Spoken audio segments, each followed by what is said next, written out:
सरकार की सीरत से जरा इनको सजाओ, कुरान पढ़ाओ, कुरान पढ़ाओ, कुरान। माशाअल्लाह। सामीन किराम, आइए आज अब हमारे इजलास की आखिरी कड़ी मुकालमा की शक्ल में पेश करने जा रहे हैं, जिसका मौजू माशरे में फैली बेदीनी और गलत रस्म व रिवाज की निशानदेही और उनकी इस्लाह की फिक्र है। तो आइए मुकालमा को पेश करने के लिए हम चंद बच्चों को दावत देते हैं। हाफिज इरफान यूसुफ नगरी, हाफिज सफवान अहमद हाजिबा, हाफिज शहबाज हसन जेठवा और उनके साथियों को कि वो आए और मुकालमा पेश करें। अरे यार, आज मारो बर्थडे छे અને હજી કેમ કોઈ દોસ્તારો નહીં આવો હોય? હાલ ને હું ફોન કરી લઉં. हेलो अरे क्या छे? आज मारो बर्थडे छे, तने याद तो छे ने? अरे यार याद ना होय तारो बर्थडे भूलाय तो जल्दी कर અને આપણા દોસ્તારોને પણ લેતો આવજે, બર્થડે પાર્ટીની તૈયારી થઈ ગઈ છે. અમે રસ્તામાં જ છે, પૂછવા આવ્યા. ફોન કાપ.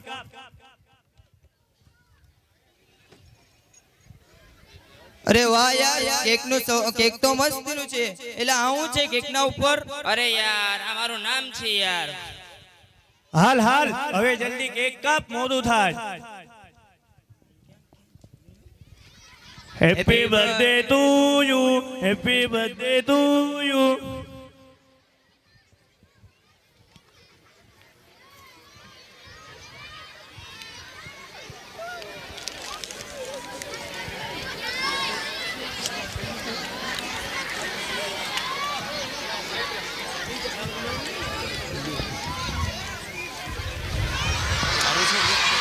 वाह यार, मौज पड़ेगी. केकનો સ્વાદ તો મસ્ત નું છે. अरे यार, હોય જ ને. 2500 રૂપિયાનું છે, 2500 રૂપિયાનું. બસ 2500 નું જ. મેં તો મારા બર્થડે માં 3500 નું બનાવું તો 3500. અરે यार, 2500 ને 3500 માં કાઉ થાય? હું તો મારા બર્થડે માં 5000 નું બનાવીશ, 5000 નું. अस्सलामुअलैकुम वरहमतुल्लाहि वबरकातुह। वालेकुम अस्सलाम वरहमतुल्लाहि वबरकातुह। सेबस भाई, आज बहुत उजले और चमकीले कपड़े पहने हैं, क्या बात है? कहीं शादी वादी में जाने की तैयारी है क्या? अरे अंजला भाई, आपको दिखता नहीं आज मेरा बर्थडे है, इसीलिए मेरे घर में इसकी धूमधाम से है। बाबा की दुआ से इस साल कारोबार भी बहुत अच्छा चला, आरे पारे हो गए, इसलिए आज मेरा घर में मेरा बर्थडे खूब धूमधाम से बनाया जा रहा है। सेबस भाई, ये बर्थडे क्या होता है? मैं समझा नहीं, और ये धूमधाम से कैसे मनाया जाता है? जरा मुझे भी तो बता दो। अरे अंजला भाई, आप भी एकदम बदबख्श और अकल के कोरे इंसान लगते हो। अब इनको तो छोटे छोटे बच्चे भी जानते हैं और आप नहीं जानते हो, लगता है किसी दूसरी दुनिया से चलकर आए हो। अरे पोते, जरा जुबान संभाल कर बात कर, बड़ा या अक्लमंद की औलाद, हमको बुद्धू बताने वाला। याद रख, जो तालीम हमको ऊपर वालों ने अता फरमाई और जिस इज्जत से हमको ऊपर वालों ने नवाजा, तुम इस मकाम और मर्तबा को कयामत तक भी नहीं पहुंच सकते हो। और अंजला भाई, आप तो एकदम गुस्से में आए से बाहर हो गए हो। जरा अपने गुस्से को काबू में रखो और अपने आप को तालीम याफ्ता होने का सबूत पेश करो। तुम्हारे अखलाक से और तुम्हारी जुबान से ऐसा लगता है कि तुम्हारा तालीम से दूर तक भी कोई वास्ता नहीं। अंजला भाई सबसे बड़ा पहलवान वो है जो गुस्सा को पी जाए और सब्र करे। अरे भाई, तुम दोनों आपस में क्यों झगड़ रहे हो? झगड़ा करना अच्छी बात नहीं है। हमारे आपस में झगड़ों की वजह से अल्लाह ताला की रहमत के दरवाजे बंद हो जाते हैं। क्या तुमको मालूम नहीं कि लैलतुल क़द्र की तायीन सिर्फ झगड़ों की वजह से उठा ली गई है? अरे मौलाना साहब, तुमको यूं बोलने का बहुत शौक है, अच्छी खासी तकरीर कर डाली। ये बहुत शरीफ और इज्जतदार आदमी है, ये दूसरों को अपनी जुबान से बुद्धू बख्श और अकल से कोरे और कुछ भी कह सकते हैं। ये हमारी गलती हो गई, हमें पलट जवाब दिए जो हमें नहीं देना चाहिए था। अच्छा, तो सारी बातें खत्म करो, असल बात बताओ क्या है? मौलाना साहब, आज मेरा बर्थडे बनाया जा रहा है। मौलाना साहब, आज मेरा बर्थडे बनाया जा रहा है। आज हमारे घर में इसी की धूमधाम से है। मैं घर से खूब धूमधाम से इसकी तैयारी से निकला था तो ये हजरत ने सवाल कर डाला, तो मैंने उनको बताया तो ये हजरत इतने सीधे शरीफ और वक्त के वली निकले कि उसको मालूम ही नहीं कि बर्थडे क्या होता है, सालगिरह किसको कहते हैं। अच्छा, तो आप भी बर्थडे और सालगिरह के चक्करों में लगे हैं? अजी हजरत, तो उसमें ताज्जुब की क्या बात है? अरे ताज्जुब की बात नहीं है, आप मुसलमान हैं और में लगे हैं। अरे अजी हजरत, आप बड़े यानुस आदमी लगते हो। अगर हमने बर्थडे या सालगिरह मना ली तो उसमें कौन सी कयामत आ गई, कौन सा हरज हो गया? अरे मियाँ, बहुत बड़ा हरज है, क्योंकि बर्थडे बनाना ये तो गैरों की रस्म है। उसका हमारे दीन से, हमारा मजहब से कोई ताल्लुक नहीं। हम तो मुसलमान हैं, अपने नबी सल्लल्लाहु अलैहि वसल्लम के एक एक फरमान पर जान कुर्बान करने वाले हैं। हमारा इस रस्मों से कोई ताल्लुक नहीं होना चाहिए। इसलिए हमारे नबी सल्लल्लाहु अलैहि वसल्लम ने फरमाया, मन तशब्बह बिकौमिन फहुव मिनहुम, जो किसी कौम की मुशाबहत इख्तियार करेगा, कयामत के दिन उसको उसी कौम के साथ उठाया जाएगा। अजी हजरत, साल भर तो इंसान बहुत बिजी रहता है, साल में एक मर्तबा खुशी मनाने का मौका मिलता है, उसमें भी आप फतवा लेकर आ गए हो। तौबा तौबा, अल्लाह मेरी तौबा। क्यों हजरत, बड़ी तौबा तिल्ला कर रहे हो? अरे भाई, तुम अपनी जुबान से ऐसी कुफरिया बातें निकाल रहे हो।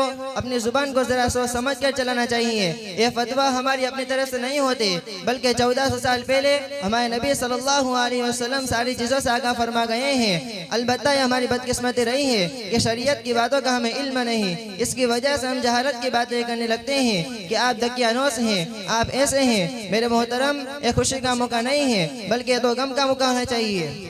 मौलाना साहब, मैं माफी चाहता हूँ और अपनी बात को वापस लेता हूँ। ये खुशी मनाने का मौका क्यों नहीं है और गम मनाने का मौका क्यों है, उसकी भी वजाहत फरमा दीजिए। मेरे भाई, जरा गौर व फिक्र तो कीजिए कि इंसान की जिंदगी का एक साल खत्म हो गया, उसकी जिंदगी एक साल मौत के करीब हो गई।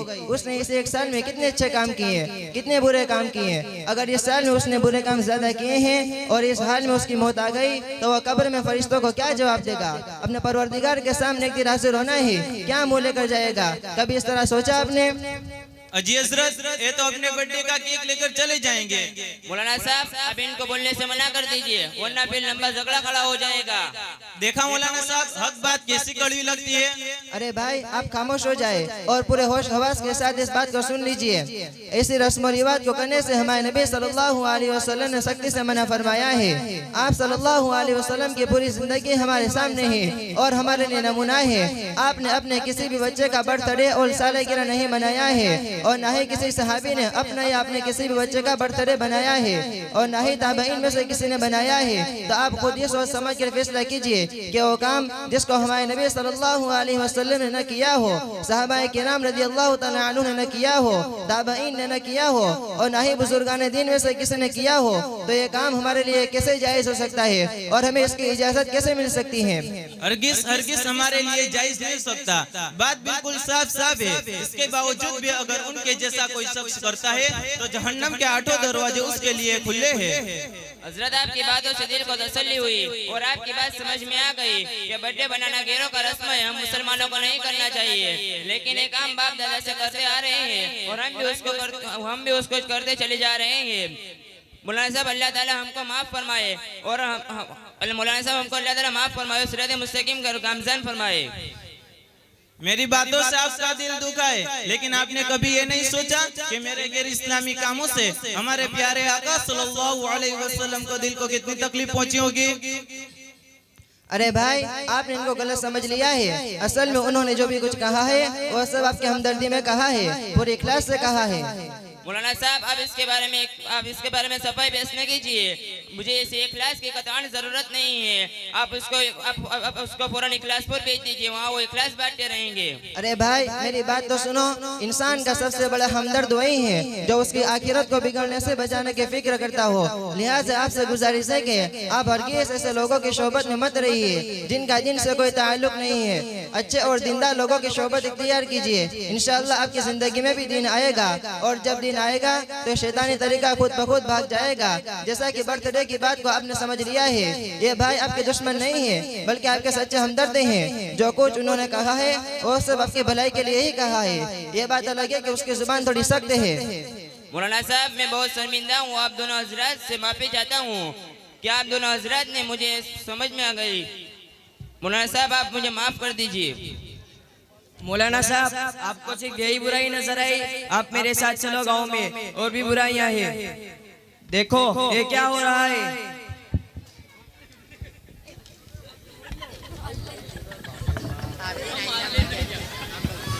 अरे आमा तो ओછું છે, થોડું નાક નાક. એલા, આટલી તો પીધું પેલા, પછી બીજો પેક માર.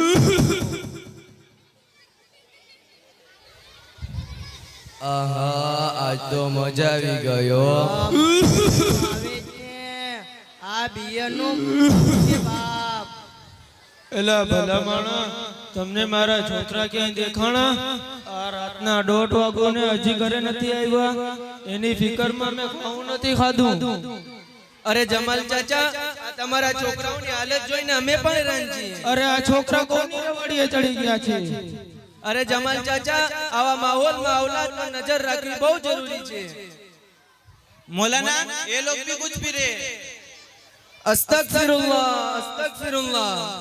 मौलाना साहब, ये लोग एमडी ड्रग्स पी रहे हैं और ये ड्रग्स इतना खतरनाक है कि एक बार आदत लग जाए तो फिर इनका छुड़वाना बहुत मुश्किल है। अगर इनको न मिले तो ये पागल जैसा हो जाता है। આવો તમારી વાત તો સાચી જ છે, પણ આના વગર તો ચાલે જ નહીં. આ તો જોઈએ જ. अरे बच्चों, आप लोग ऐसी गंदी चीज का सेवन क्यों करते हो? हमारे इस्लाम ने ऐसी नस्ली चीज को हराम कहा है. अगर इसी हालत में हमारी मौत आ गई तो हमारा ईमान का क्या? जी मौलाना, आपकी बात बिल्कुल सही है, लेकिन क्या करें, पहले हम उन लोगों के साथ बैठते थे और हमें भी इनके साथ रहकर इसकी लत पड़ चुकी है। अरे बच्चों, ये गुनाह और लानती चीज है. ये नशा खुद को तो बदबूदार और बर्बाद करता है, साथ साथ अपने माहौल को भी बिगाड़ देता है. अगर गौर किया जाए तो ये तमाम नशा और चीज एक तरह से खुद अपने माल को आग लगाने के बराबर है.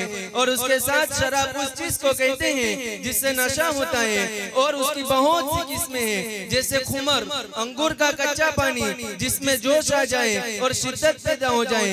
हर वह नशा और चीज जिससे नशा आ जाए वह सब हराम है. जिस तरह से शराब का पीना हराम है, उसी तरह से उसका बेचना भी हराम है. शराब से किसी किस्म का फायदा उठाना जायज नहीं. न दवा के तौर पर न जानवर को पिला सकते हैं, न उससे मिट्टी भिगा सकते हैं, न जानवरों के जख्म पर बतौर इलाज नहीं लगा सकते. शराब नौशी अकल में फुतूर डाल देती हैं, माल जाए और बर्बाद कर देती हैं, आपस में दुश्मनी कराती हैं और शराबी की जान ईमान को खतरे में डाल देती है और मरने के वक्त ईमान छिन जाने का भी खतरा रहता है. इसके अलावा बहुत ही बुराई वजूद में आती है.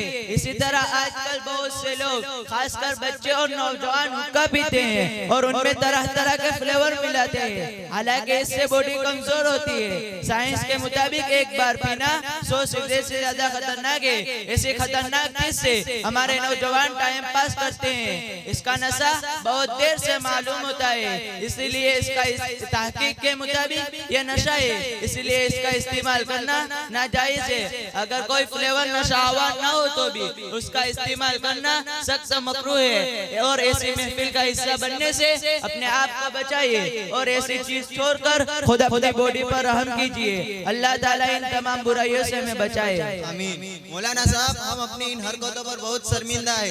हम इस बड़े मजमे में वादा करते हैं, हम इसमें शामिल होना तो दूर की बात है, उस तरफ देखेंगे भी नहीं. माशाअल्लाह, तुम बहुत अच्छे लोग हो. मैं अल्लाह से तुम्हारे हक में दुआ करता हूँ कि अल्लाह तुम्हें नेक कामों की हिदायत नसीब फरमाए और तुम सबको बुरे कामों से बचाए.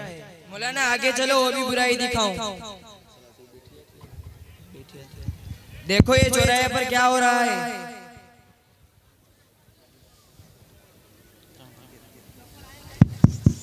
હાલો ભાઈ, ક્યાં છે તું? हेलो હાલો ભાઈ, ક્યાં છે તું? ઘરેથી નીકળી ગયો, રસ્તામાં જ છે. આ આપણા લોકેશન પર આવને, ગેમ રમવાની છે ને. અરે યાર, આ તારા સામે આવી ગયો. ફોન મૂક હવે. ચાલ ચાલ જલ્દી કર. પબજી રમી કે ફ્રી ફાયર? આજ પબજી રમી રાખ્યો. ચાલુ કરીને રિક્વેસ્ટ મોકલતો. હા ચાલ, યાર મોકલ્યા, ગેમ શરૂ કરું. હા, સ્ટાર્ટ કર દે. વાહ, આમાં બંદા તો સારા આવા છો. તો આપણે ક્યાં ઉતરશું હવે? માં આપણી જગ્યાએ ઉતરે, પોચિંગીમાં. હા ચાલ જલ્દી ઉતર. જો બંધો છે यहाँ. માર તારા પાછળ બંધો છે. હા ચાલ મારી નાખો, ચાલ આગળ જઈએ આપણે. હા ચાલ. देखा मौलाना, अपना वक्त गेमों में कैसे बर्बाद कर रहे हैं. ये लोग भी मोबाइल में बहुत मशगूल है. अरे बेटे, तुम मोबाइल में क्या करते हो? अरे मौलाना, देखा तो नहीं, फोटो एडिटिंग करू छू. क्या क्या? अरे मौलाना, एडिटिंग किसको कहते हैं? अरे मौलाना, हूँ मारो फोटो खूबसूरत बनावी इंस्टाग्राम में वायरल करू, इन्हें फोटो एडिटिंग कहवाय. ओ अच्छा. अच्छा तो ये बात है। अरे मौलाना हमारे तो इंस्टाग्राम पर फेमस था मुझे फेमस। अरे बेटे तुम मोबाइल में क्या करते हो? કાઈ નહીં બોલાના જેઠાલાલના એપિસોડ દેખીએ છીએ। अरे बेटा तुम इतनी देर रात तक मोबाइल देखते हो तो सुबह कितने बजे उठते हो? अरे मौलाना आराम से 11-12 वागे उठे छे। अरे बेटे तुम 11-12 बजे उठते हो और दिन पूरी रात जागते रहते हो और सुबह 11-12 बजे उठते हो तो कारोबार में कैसे डप्पा पड़े? અરે બોલાના સ્કૂલ તો 5 ચોપડી ભણીને છોડી દીધી। આગળ ભણી ભણીને ક્યાં નોકરી મળે છે? અને મૌલાના કારોબારમાં भी ક્યાં કઈ સિક્કો પડે છે।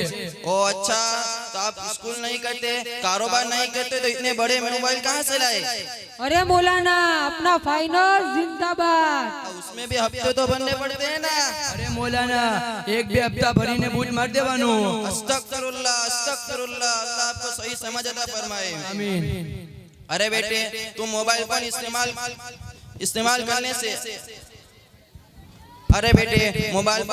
करने से इंसान आम जिंदगी से अलग थलग हो जाते हैं। हर वक्त मोबाइल फोन इस्तेमाल करने की लत लोगों में बहुत सारी ज़हनी खराबी का बाइस होती है। मोबाइल फोन इस्तेमाल करने से अफसरदगी, तन्हाई और मायूसी के जज्बात बढ़ जाते हैं।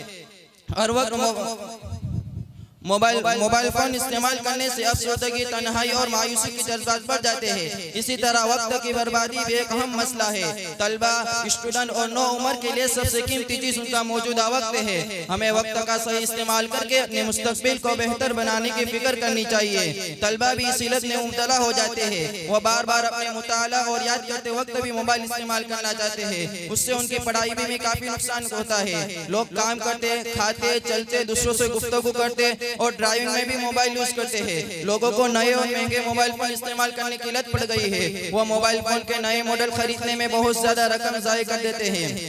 इंटरनेट पैकेज और दीगर किस्म के सर्विस पैकेजों के मुआवजे अदा करने पर भी लोग अपना पैसा ज़ाय कर देते हैं। मोबाइल फोन इस्तेमाल करने की लत को नामोफोबिया कहा जाता है। इस तरह की ज़हनी खराबी में भी कोई शख्स अपने आप को मोबाइल फोन इस्तेमाल किए बगैर नहीं रोक सकता। मोबाइल फोन का शुमार जदीद टेक्नोलॉजी में किया जाता है। मोबाइल फोन इस्तेमाल करने से बहुत से सामाजिक फायदे हासिल होते हैं तो उसकी वजह से सेहत पर भी काफी मनफी असरात मुरतब होते हैं, जैसा कि आंखों की बीनाई का मुतासिर होना, नींद न आना, ज़हनी दबाव, इज़्तिराब और डिप्रेशन के खतरात में भी इजाफा होता है।